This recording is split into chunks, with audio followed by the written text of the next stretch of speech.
संजय राणा जी हैं। संजय जी, आप लगातार देख रहे हैं कि आरोप प्रत्यारोप चल रहे हैं।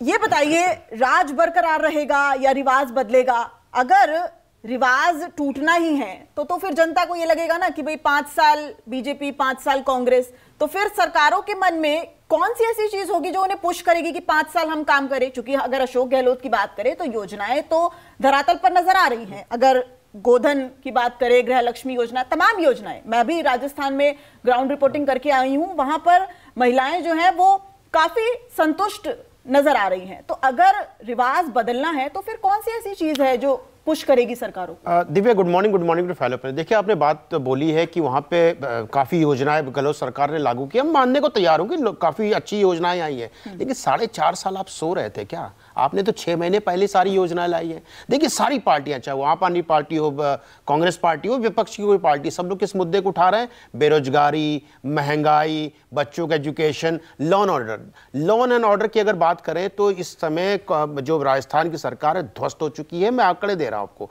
1,61,000 केसेस रजिस्टर्ड किए हैं, इसमें 62 केसेस तो सिर्फ रेप के हैं।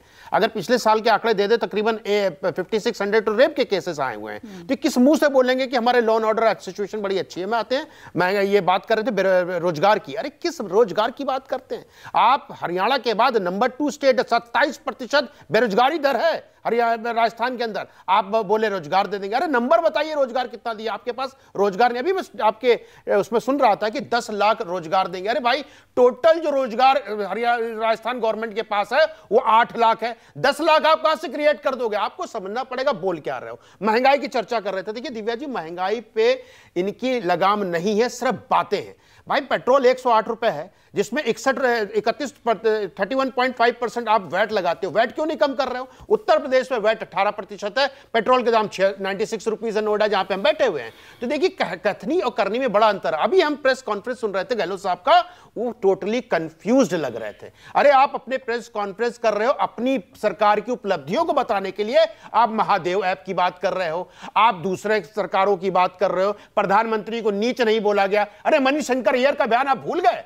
उन्होंने प्रधानमंत्री को नीच बोला था और किसी और ने नहीं बोला था। लगता है कि कांग्रेस पार्टी में गजनियों की संख्या बढ़ती जा रही है। कोई ना कोई आता बोलता मैं तो ऐसा कुछ किया नहीं। अभी किसान हितैषी की बात करें दिव्या जी, जिस पार्टी के नेत्री को एमएसपी का फुल फॉर्म पता नहीं है, वो किसान हित की बात कर रही है। अरे एमएसपी तो 1965 से लागू किया गया था, लेकिन आज तक उस पर कुछ काम नहीं हुआ। जाति की बात कर रहे हैं, मैं जाति पे भी आ जाता हूं। ओबीसी का पहला जो कमीशन बना था 1953 में बना था। 1955 में नेहरू जी की सरकार थी, कमीशन की रिपोर्ट काका केलकर की रिपोर्ट आ गई थी, लागू नहीं किया गया। मंडल कमीशन 1980 में सबमिट कर दिया गया था, इंदिरा गांधी और राजीव गांधी जी ने लागू नहीं किया। अब किस मुंह से हितैषी बनते हो? आप जातवाद में तोड़ना चाहते हो। आप देश की बात करो, समाज की बात करो, उनके उत्थान की बात करो, डेवलपमेंट की बात करो, एजुकेशन की बात करो। इनसे प्रश्न होना नहीं चाहिए। 60 साल आपने राज किया, हमारे पास रोड क्यों नहीं है? हमारे पास अब समय की कमी है, और तमाम राजनीतिक मेहमानों का और हमारे सहयोगियों का इस चर्चा में जुड़ने के लिए बहुत बहुत शुक्रिया। तो राजस्थान का चुनाव, जो